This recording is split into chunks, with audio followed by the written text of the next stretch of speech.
Let's start with the director. Miike Takashi is his name in Japan.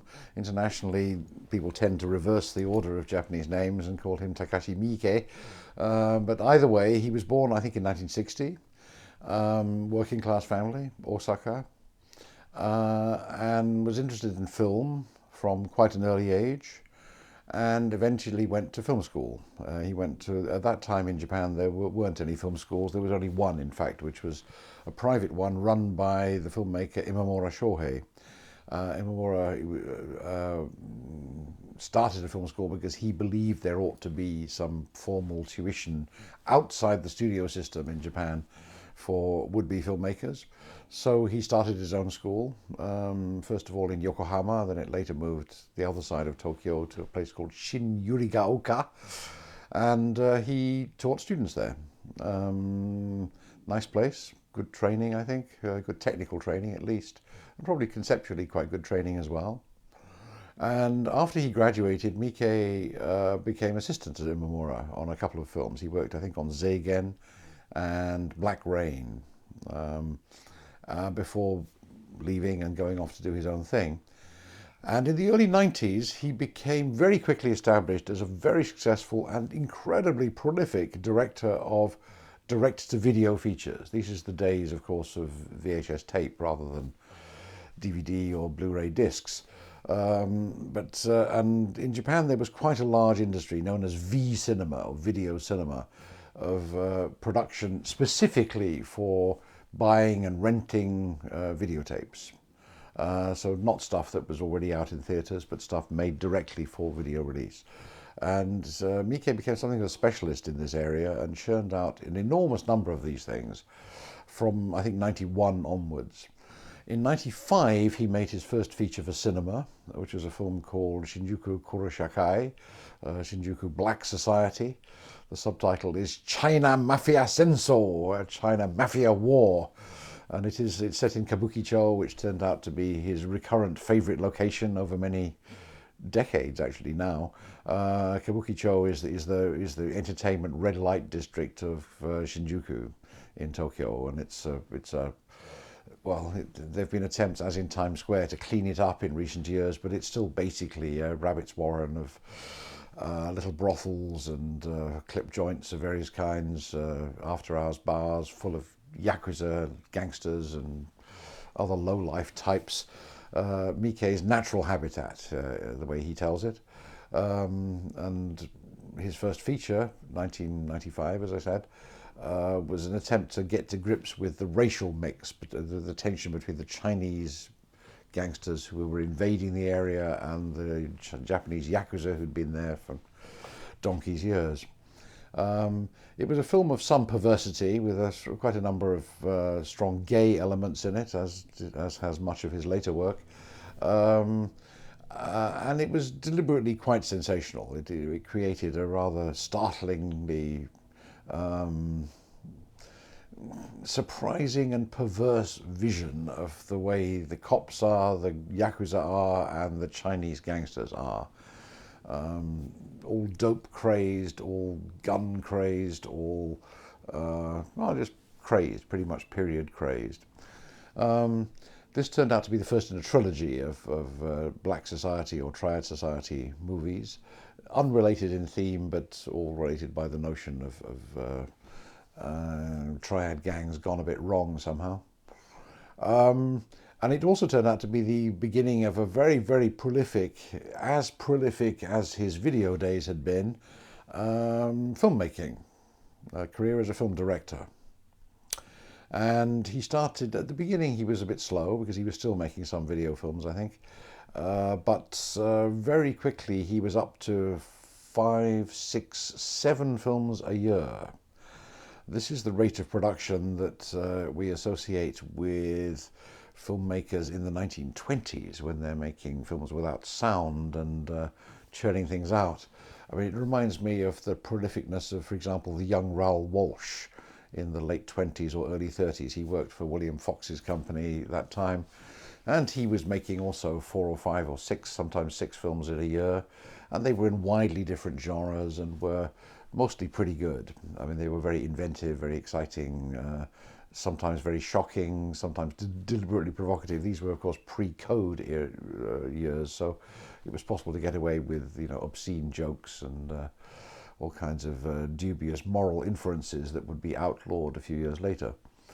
Anyway, Miike also was quite transgressive. He was seemed to take great pleasure in bending the rules or showing the most outrageous things, or pretending at least to show the most outrageous things, because of course in Japan at the time full nudity, for example, was outlawed and had to be concealed through pixelation. But if you could imagine what was behind the pixelation in some of Miike's early films, you would be very startled, because there were some really quite shocking things going on. Anyhow, he established himself in the second half of the 1990s as a very inventive, creative, dynamic director of a variety of genre films. He was rarely the originator of his projects, but he was to be relied upon in most cases to do something very startling with the material, something that would give you a result a little different from other films in the genre, and which encouraged you to feel that you were seeing something new, something for the first time, something you hadn't seen before. And I met him around that time and asked him, how many films did he turn down? I said, because you're working incredibly prolifically, you're making so many films. Do you actually turn stuff down ever, or do you just do everything that's offered to you? And he said, no, I do turn things down sometimes, but my policy generally is to say yes, as long as there is something in the script or the project or the proposal that I think I can do something with. So I assess the material and I say, okay, I think I could make something of this, then I go for it. And that's why I'm working round the clock, basically. I'm working year round. Hardly a month goes by when I'm not at work on something. So he built quite a reputation and some festivals, including Vancouver, Fantasia in Montreal, a few others, a few specialist fantasy film festivals around the world were showing isolated films. They were picking films out from this vast mass of films that he was producing. But I think the breakthrough came in 1999. And in 1999, he made at least 4 features, maybe more. I off the top of my head, I can't remember exactly, but there are at least 4 I can think of. One of which was a film called Audition, which we're all here to celebrate. And Audition, I think, was the 3rd film that he made that year, if I remember correctly, preceded by the first in the Dead or Alive series, and also by the last of the Shinjuku, of the Triad Society series, which is called Nippon Kuroshakai, Japan Black Society. Ley Lines is the subtitle, which again has almost nothing to do with the first 2 films in the trilogy, but they're linked by title, and they're all about marginal figures in triad societies and yakuza societies. So he finished off one series, started another, and then made Audition. Audition came as a commission, like most of his films. He was invited to make it by a new company called Omega in Tokyo, who were setting themselves up, and they were very proud of their beginnings, and they had acquired the rights to a novel by Murakami Ryu. Murakami Ryu was kind of the Miike of the Japanese literary world. He had also made a mark with rather sensationalist books, but worse, he had directed film versions of a couple of them himself. So he was known for titles like Tokyo Decadence, Topaz, in which he had his then girlfriend conduct various experiments in sadomasochism. I mean, she was seen in numerous undignified positions and postures for our delectation as we explored the delights of S&M. He wrote Coin Locker Baby, he wrote Almost Transparent Blue. These are all books with some kind of tabloid angle to them. They all have something about them that makes them sensational in terms of the public appetites, in much the way that a tabloid newspaper reaches for sensation or a sensational spin to make its stuff more saleable, more exciting, more salacious or whatever. So I wouldn't say Murakami was exactly a literary figure, although he did win one or two literary prizes. I think his ambitions were altogether more commercial and more calculated, if you'd like to say. I don't think he ever thought of himself as primarily a literary figure. Anyhow, he wrote this book, Audition, which is about, it's a novel about a 40-something man, ex-advertising executive, who has been widowed. He's been a widower for 7 years. He has a teenage son, and his son is urging him to remarry, saying, you know, remarry Dad before it's too late. So I don't think we need to issue spoiler alerts here, because I assume that people either have seen the film or are about to see the film. But in any case, his strategy, the urging of a colleague in the company, he decides to hold fake auditions for a project that they have in fact abandoned or given up as unrealizable. And they audition actresses for it, and he is supposed to look at these actresses not as potential actresses, but as potential wives for him to remarry. And even before we get through the auditions themselves, he has looked at the papers that people have sent in, the application forms, and has already fixed his attention on one particular person who comes almost at the end of the parade of women who are being auditioned, and who fulfills his expectations based on reading her application form. Well, for the first 3/4 of its length, it develops into a tentative romance between these two, between a middle-aged man or middle-aging man and a significantly younger woman. She's in her perhaps early 20s, when he's perhaps in his early 40s. But she, like him, has a history. And when he reveals that he has been married and has a teenage son, her attitude to him seems to change a bit, and she mysteriously comes in and out of his life. She sometimes strings him along and sometimes plays very hard to get. And he's rather baffled by the whole procedure, and anyway consumed by uncertainties about the age difference between them, about whether what he's doing is ethical or moral. He has all the kind of doubts that any middle-aged man might have going into a new relationship 7 years after the death of your wife.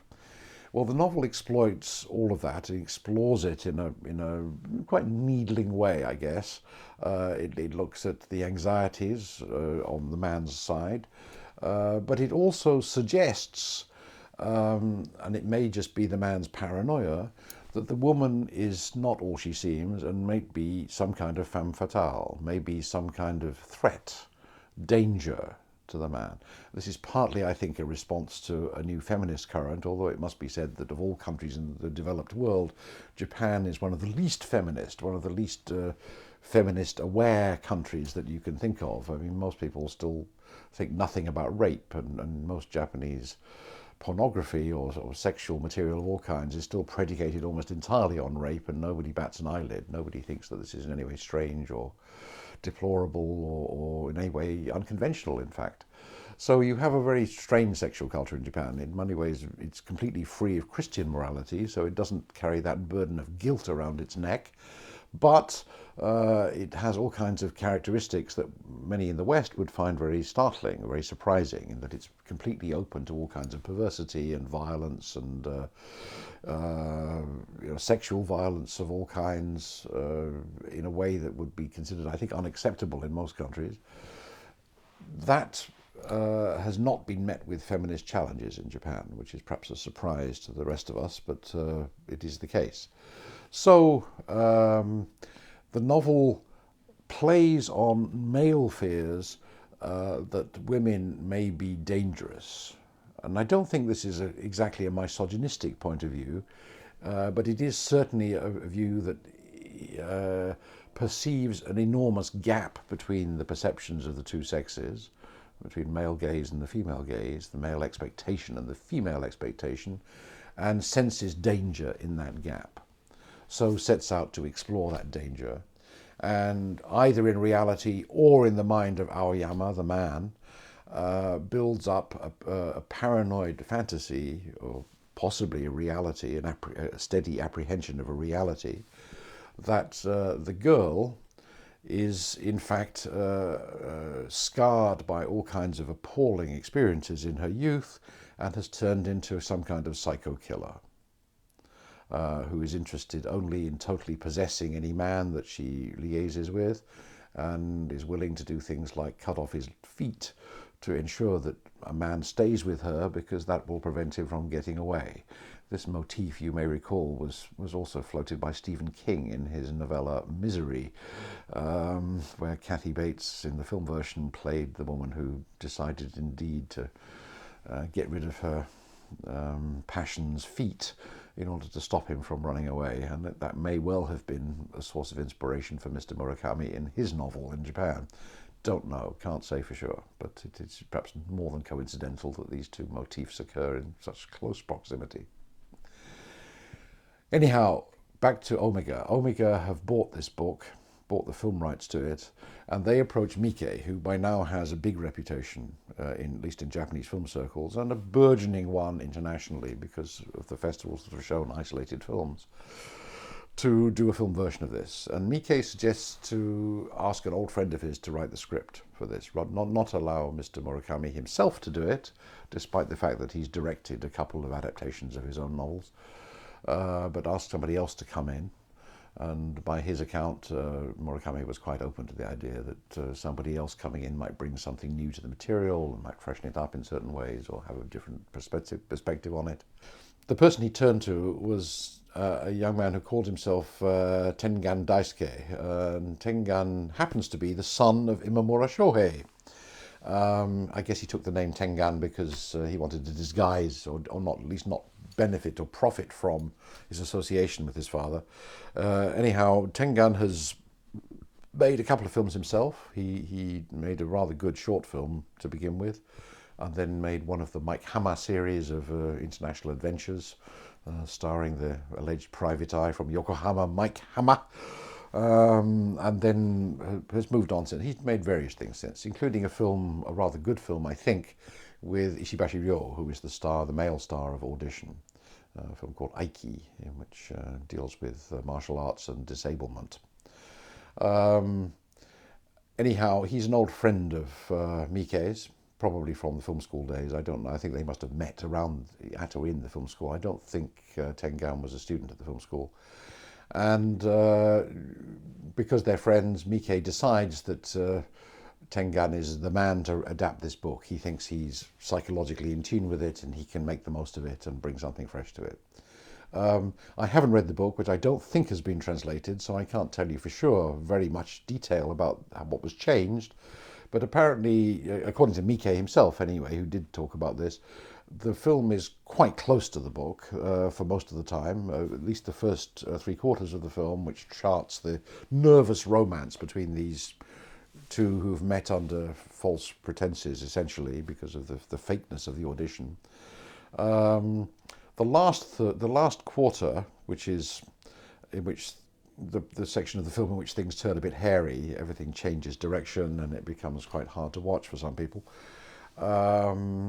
because torture is involved. The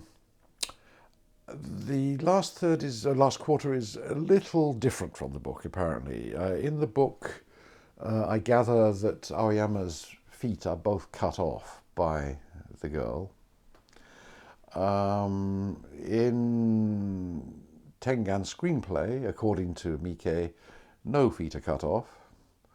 In the film that Miike made, one foot is cut off. He reached the perfect compromise between the original novel and the screenplay, which opted for more reticence or more ambiguity. So maybe the film that he made was somewhere in between the novel and the screenplay, it would be fair to say. To get back to our story of Miike, the three films that I've mentioned, the first Dead or Alive, the last Black Society trilogy film, and Audition itself, all showed in the Rotterdam Film Festival. I think it was 1999, it may have been the year 2000, I can't recall. I'd have to look it up, but it would be easy to check if you wanted to really be exact about it. That was Miike's real serious introduction in a mainstream cinephile European context. It was the first time that his films had played in a fairly mainstream festival with a general audience, and boy, did they have an impact. I was working at Rotterdam at that time, and I had the pleasure of actually introducing the first screening of Audition in the festival, which took place in an enormous theatre, in the largest screen in the Pathé Multiplex, which has well over 1,000 seats in it. It was full. It was packed, and I told the audience that I was glad to see so many people had come, and that I warned them that some of them would be crawling to the exit by the end of the film. So I wanted them to be warned that this was a tough watch, this film. I say the same to viewers of this DVD Blu-ray. The film is quite extreme and quite challenging, and there are scenes in it that do invariably drive people out of the theatre. There are some audiences who just can't take it, just can't watch it. I won't go into detail about what they are because I don't want to spoil it for anybody who wants to toughen themselves up for this. But it is true that the film goes into areas of really quite extreme torture with a slight sexual edge that many will find extremely disturbing. So let's leave it at that. At the end of the film, we came back to do a Q&A, Mike and myself, and his translator.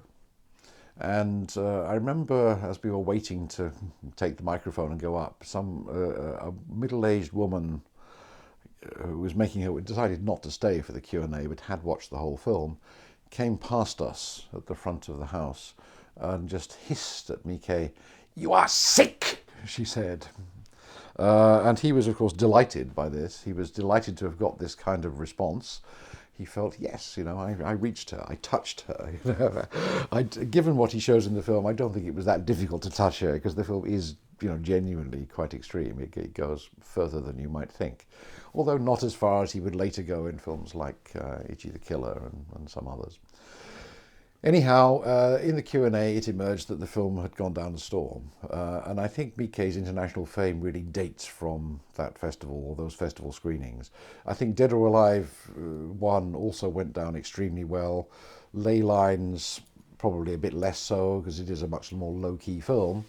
But the fact that he had 3 films, all made in the recent past, playing in the same festival, and that he was there himself to kind of bask in the glory, really established him. It made people aware that here was a really singular filmmaker who was A, very prolific, B, very inventive, and C, very provocative. And the combination, plus his sort of elfin charm of the man himself in Q&A sessions. I did a rather memorable one where he accused me of having a much more debauched sex life in Tokyo than he had himself, which is, I don't know, may or may not have been true. I think probably not, but who knows. It got a laugh from the audience for sure when he said it. But the whole experience cemented his reputation. He'd gone because, of course, he was making a film. He couldn't stay in the festival for very long. He was only there for maybe 4 or 5 days. And by the end of the festival, he'd gone back to Tokyo, and one of his assistants had stuck around. And when Audition won a prize at the festival, Rotterdam is not a prize festival. It doesn't have a competition in the sort of Cannes sense, but it does have. It does give some awards on the closing night, given by mostly independent juries. And I forget which one Audition won, but it did win something in Rotterdam. And one of the assistants went up, holding in front of his face a copy of the festival's newspaper, the Daily Tiger, tiger being the symbol for the Rotterdam Festival, and there had been a huge portrait of Mike on the front of one day's edition of the Tiger, and he just went up holding the portrait of Mike in front of his face as if it were a mask to receive this prize. And all he said was that Mike would be thrilled to get this, he would be delighted to get this. And the message passed back to me from Mike when he phoned him to pass on the good news was, if ever you want me to do something somewhere, just tell me, I'll be there, because he was delighted to have some significant international recognition for the first time, really. So this is only 4 years after he's begun directing cinema features. So he's still pretty early on in the career. He's still knocking them out at an amazing rate. But from 1999 or 2000 onwards, when this event in Rotterdam happens and his career is launched. Audition in particular is sold widely around the world for distribution. It becomes a sensational film, in fact, in many countries. Challenges censors in some countries because of its extreme violent horror in one scene in particular. It makes Miike's reputation. He becomes a name to conjure with, and I remember British press reports from Rotterdam about that screening and the kind of impact it had on people. People were, I think, genuinely startled for the first time in many years. Actually, a filmmaker had managed to show them something that they found truly startling, shocking, amazing, in some cases horrifying, but boy did it have an impact. So as we've said, the film hinges on, or the story hinges on the novel as well, hinges on the awkwardness and the uncertainties, the paranoias, the fears, the potential dangers in a relationship between a middle-aged widower and a much younger woman. And the film could in large part be seen as an expression of the paranoia of the man. But there does seem to be something genuinely dangerous and damaged about this woman. The film makes it quite hard to be explicit about this, to be absolutely sure of your ground. You can't be certain what is fantasy and what is reality.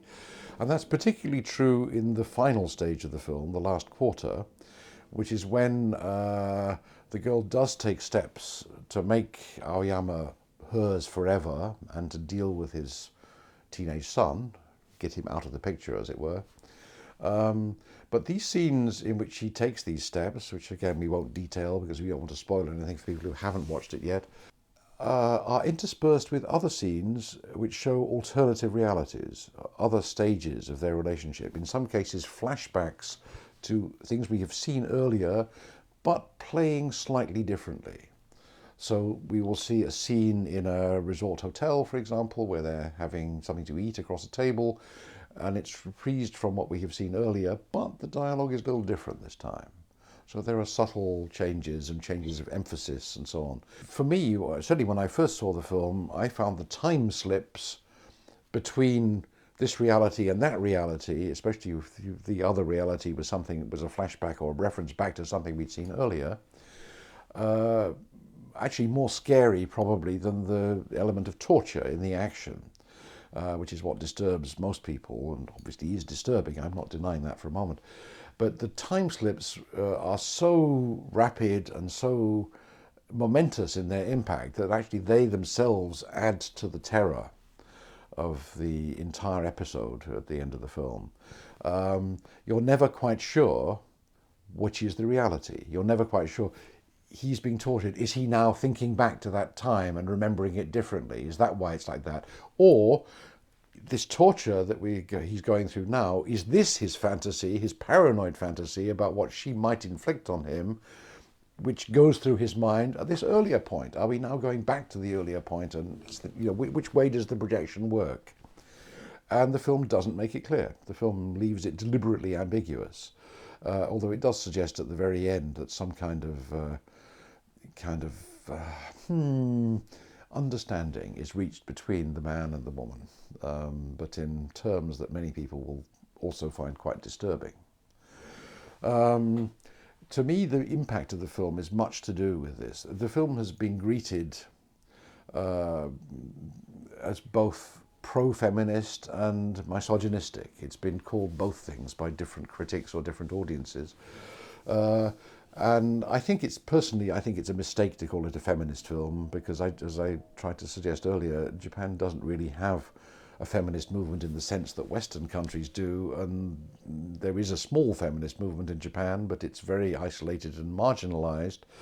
And most notions of feminism in Japan are more to do with, Mizoguchi was called a feminist at one point in Japan, but that just meant having an empathy with a woman's point of view as she suffers, which is not quite the same as feminism in the West, I think, certainly in my understanding. And that kind of feminism, the Mizoguchi type of feminism of empathy with a suffering woman, is quite prevalent in Japan. There's plenty of that, and goodness knows women suffer a lot in Japan, especially in Japanese popular culture, where whole swathes of Japanese popular entertainment are predicated on the very idea of enjoying watching a woman suffer.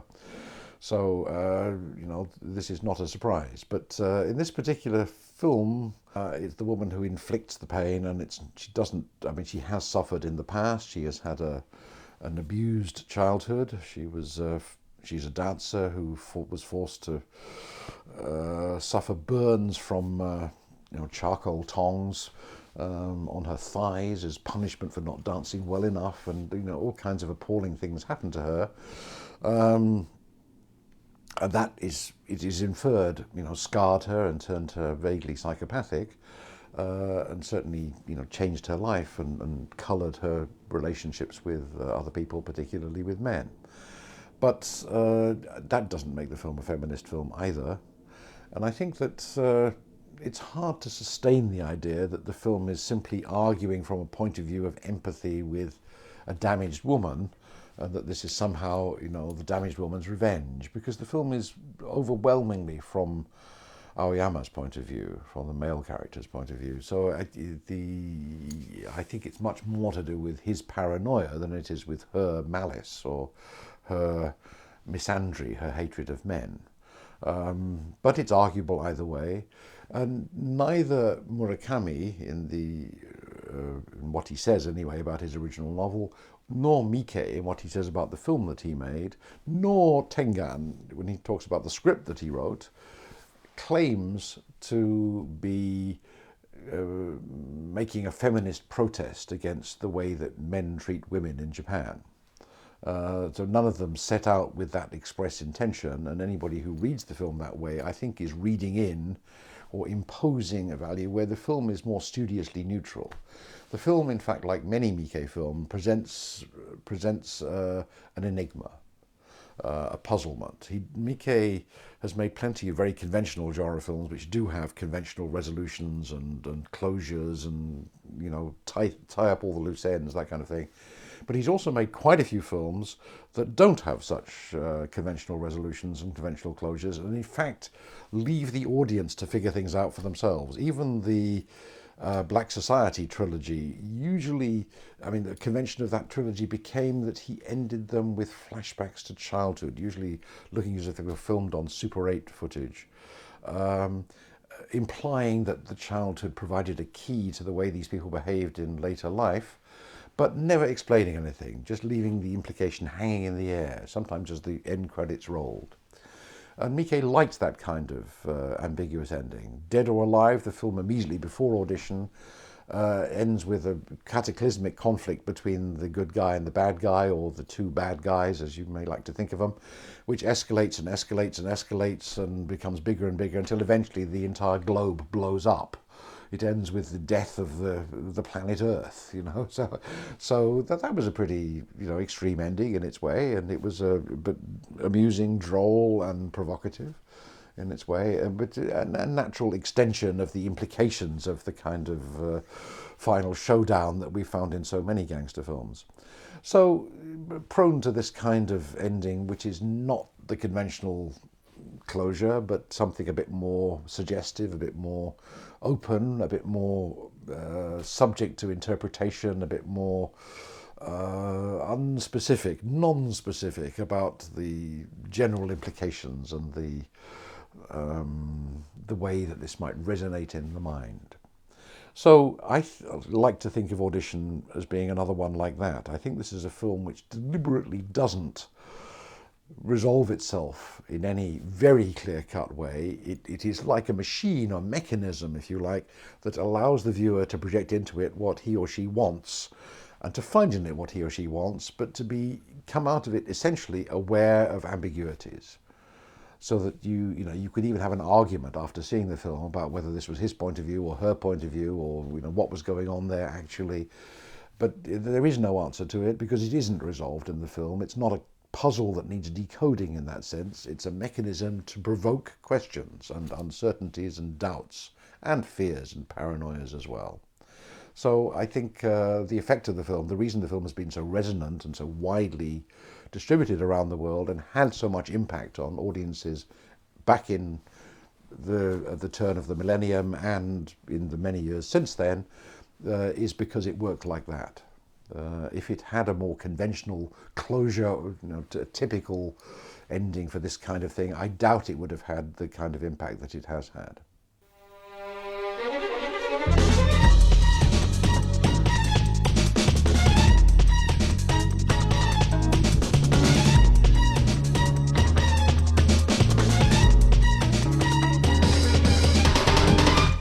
Kitty, kitty, kitty, kitty.